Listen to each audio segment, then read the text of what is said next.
Сайн байцгаана та бүхэнд олон улсын амьдралд бас үйл явдлыг таймлан хүргэе. Иран болон Израиль улсын хооронд бүрэн хэмжээний гал зогсох тухай мэдээллийг Америкийн нэгдсэн улсын ерөнхийлөгч Дональд Трамп мэдгдсэн байна. За түүний хувьд энэхүү гал зогсох хэлэлцээрийг байгуулахад өөрийн үүрэг гүйцэтгэсэн гэдгийг бас онцлож мэдгдсэн байна. За энэ мэдээлэлд дурдсанаар талууд тулдаан байлдааныхаа үйл ажиллагааг намжаасны дараа 6 дахь цагаас эхлэн тухайн асуудал бол шийдэгдэж талууд гал зогсох ийм тохиролцоонд хүрэх юм байна. За ингээд бүрэн хугацаанд бол 24 цагийн дараа тухайн гал зогсох хэлэлцээрийг байгуулах болсныг мэдгдсэн байна. За Дональд Трамп гал зогсох тухай мэдээлэлдээ бүх зүйл ёсоор болж байгааг тэгж болно гэж үжиж байсан. Тийм учраас би хоёр улсад баяр хүргэхийг хүсэж байна гэж мэдгдсэн байна. За ингээд Америкийн нэгдсэн улсын ерөнхийлөгч Израиль Ираны мөргөлдөөнийг 12 өдрийн дан гэж нэрлэж байгаагаа олон нийтэд хүргэсэн. За энэ бол олон жилийн туршид үргэлжилж ойрох дорнодыг бүхэлдэн сүрүүлж болох дайн болох байсан боловч тэгээгүй хизээч тэгж болохгүй гэж Дональд Трамп нийтлэлдээ мэдгдсэн байна. Дональд Трамп гал зогсох тухай зарласан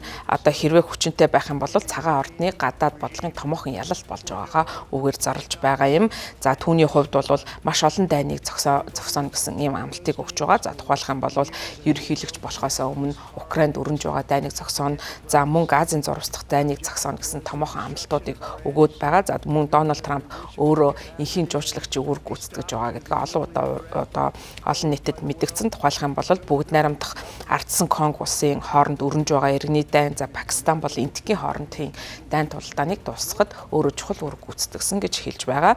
За хэдийгээр энэхүү ойрох дарамт дах үүсэж байгаа мөргөлдөөн нь бол чухал аялалтыг Дональд Трампын засаг захиргаанд аваачих боломжтой боловч хэр бодтой гэдэг нь одоогоор тодорхойгүй байна. За хэрвээ энэ өөрийнх нь хэлснээр гал зогсох хэлэлцээр бодит байдлаар хэрэгжсэн тохиолдолд ерөнхийлөгч болон түүний холбоотон болох багийнхан за өмнө нь ажиллаж байсан ерөнхийлөгчдөөс илүү их гадаад бодлогын амжилтыг хүрэх боломжийг харуулж байгаа юм. За Клинтон, Буш, Обама, Байден нарын хүрч чадаагүй цөмийн тохиролцоонд хүрч Ираныг цөмийн засаггүй болгох энэ боломжийг Америкийн нэгдсэн улсын ерөнхийлөгч нээж байна. За одоогийн байдлаар өнөө орой бол ерөнхийлөгч ямар нэгэн олон нийтийн арга хэмжээнд оролцох гэсэн төлөвлөгөө байхгүй байна. За гэхдээ бол энэ гал зогсох асуудалтай холбоотой олон нийтийн өмнө телевизээр гарч олон нийтэд мэдээлэл хийж болзошгүй гэж таамаглаж байна. За маргааш бол Нидерланд болон НАТОгийн орнуудын дээд хэмжээний уулзалтанд оролцохоор Европыг зорих гэж байна. За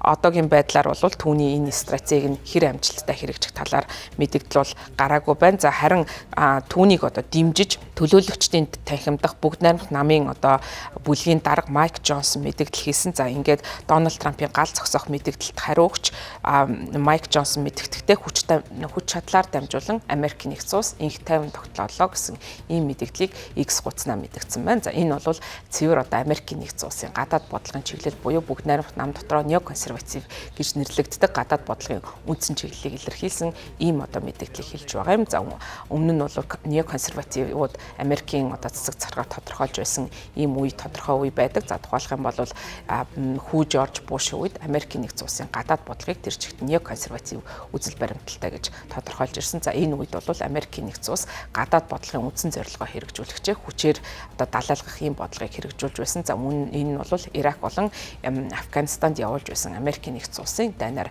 илрэн гарч ирдэг. За неоконсервативуудын хувьд гадаад бодлогын үндсэн чиглэлийг тодорхойлохдоо за дэлхийд даяар бол ардчлалыг тогтоох ёстой гэж үздэг. За яагаад вэ гэвэл 1885 оноос хойш дэлхийд даяар ардсан улсууд хоорондоо байлдаж байгаагүй гэсэн ийм ардчилсан инхийн онол гэж байдаг. За энэ онолын дагуу ардчлалыг бол тогтоох ёстой. За тийм учраас ардчлалыг тогтоохын тулд хүч хэрэглэх боломжтой гэсэн ийм номлолыг илэрхийлж байсан. За тийм учраас бол Дональд Трампын засаг захиргаа ийхүү бас хүчээр альва асуудалд хандах энэ чиг баримжааг бол илэрхийлсэн бодлогыг ийхүү Ирантай хэрэгжүүлж байгаа бодлогот бол харуулж байгаа юм. За ер нь бол дэлхийн 2 дугаар дайнаас хойш Америкийн цэргүүд гадаад болон дотоодод олон тооны дайнд оролцож тулдахад бол дайн зарлахад бол Конгрессийн үүрэг байсан хэвээр байгаа.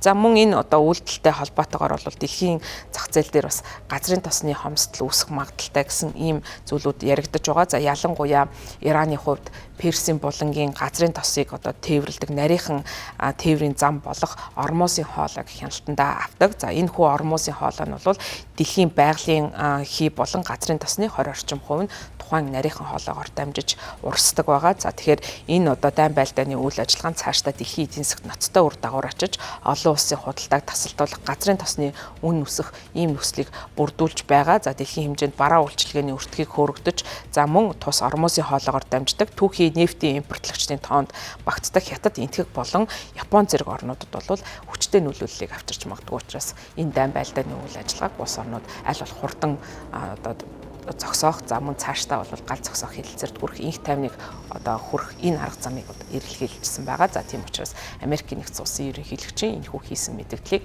олон улс бол тун таатаагаар хүлээн авсан байна.